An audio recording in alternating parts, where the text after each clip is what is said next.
Welcome to a brand new episode of the Transfer Talk. I'm Diyar, and today we'll be uncovering the latest transfer rumours of the day. But as always, if you do like the video, make sure to leave a like and also make sure to subscribe so you don't miss out on any new content. And without further ado, let's get into it.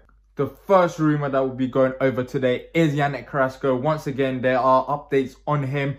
Apparently, there's a disagreement between various parties over Carrasco's salary. Chinese club Diyar want all of it paid, whilst Palace are offering to pay 60%, and Palace would like a loan with an option to buy. No major surprises there. If you watched the Transfer Talk episode yesterday about Carrasco, his wages are reported to be around 180,000 a week, which we can't afford. So of course we won't be willing to offer 100% coverage for all his wages. So there will be disagreements, and that's why I think it will go to deadline day if this does happen.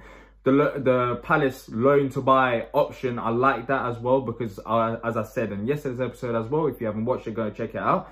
It would make no sense for us to go and get Carrasco and not have an option to buy, especially if it's a success, as other Premier League clubs would be willing to come and grab him after the end of the season. So I feel like everything makes sense. It's not going to happen overnight, and yeah, we'll see what happens in the coming days. Second player is Kyle Walker-Peters. We've been talking about him in Transfer Talk episodes. He's a right back. However, it seems like Southampton are poised to seal Kyle Walker-Peters' transfer ahead of Palace, according to the Football Insider. Spurs would rather offload their academy product on a permanent basis than a loan, and are asking around £50 million for his services. This one does kind of hurt, I'll be honest with you. Not the fact that we're losing Kyle Walker-Peters, but it's like I'm thinking about the type of right backs that we've been linked with this window, and it really is Kyle Walker-Peters. Apart from that, there will be one or two names that's been mentioned, but nothing really went ahead with it. And it seems like, from the talks anyways, that we've been focusing on him, and it seems like we're going to lose out on him to Southampton. And what kind of concerns me is the fact that if we do get another right back, how much have we looked into him, and is he the right back that we want?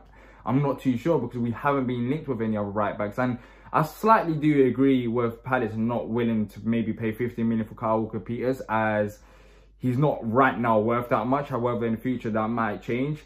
But the thing I'm concerned about is that, as I've said before, we're edging closer to the final days of the window and we still haven't got a right back. But let me know what you think. Do you think that we should have went and spent 50 million on Kyle Walker-Peters, or do you think that we've done the right thing by not spending that much on a player who hasn't really proved himself in the Premier League? And now let's go on to the next player. One player possibly leaving a club is Guaita.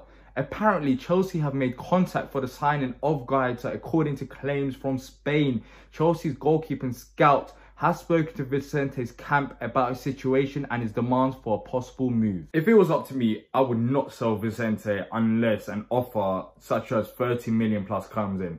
And hear me out here. Since we've been in the Premier League, I feel like goalkeeper is one position that we've struggled to find an established one in. I mean, we've had Wayne Hennessy, we've had McCarthy, we've had Steve Mandanda, and now Vicente's come into the club. He's literally single-handedly saving us points in the Premier League at times, and I wouldn't sell him. I mean, there have been rumours about Vicente potentially joining the likes of Man City before, but it seems like Vicente is happy at Palace right now. However, the only thing that's concerning is Chelsea are a London club, and maybe a move to a bigger London club might be, maybe in his mind, it might help him out in his career.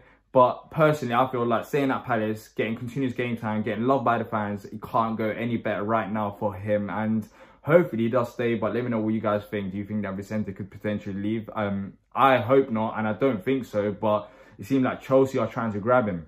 Final player linked with a move away from the club is Christian Benteke. Aston Villa have now made an approach for him and have informed Palace of their interest and how they want him on loan, according to reports in Holland. There has also been interest from Turkish sides for Benteke, which his agent recently told TurkishFootball.com that Christian is 100% sure he will not go to Turkey and he will stay at Palace. I'll keep this short. I mean, no. You're not letting go of Benteke to Villa on loan. I mean, if they want him, come and buy him, because right now, I think we've got enough strikers, but if you lose Benteke, then that might cause problem for depth. I know some of you want him out of the club, and understand why, because he hasn't been scoring goals and he has been out of form for God knows how long now. Seems like 3 years plus. But why would we give him on loan to Aston Villa? Maybe you guys see it differently. Let me know what you think. If you want this move to go ahead, I just see it as this: as Aston Villa are struggling Premier League club, they're rivals, so you don't want to give one of your players on loan to them if they want him. And I think reports have suggested this as well, that Palace would only be willing to sell him, and it makes sense. And I'll keep it as that for now. Hopefully Benteke doesn't go out on loan, and it seems like from his agent talks that he will stay at Palace. That's it for today. Hope you've enjoyed it. As always, make sure to subscribe so you don't miss out on any new content, and until next time, up the Palace.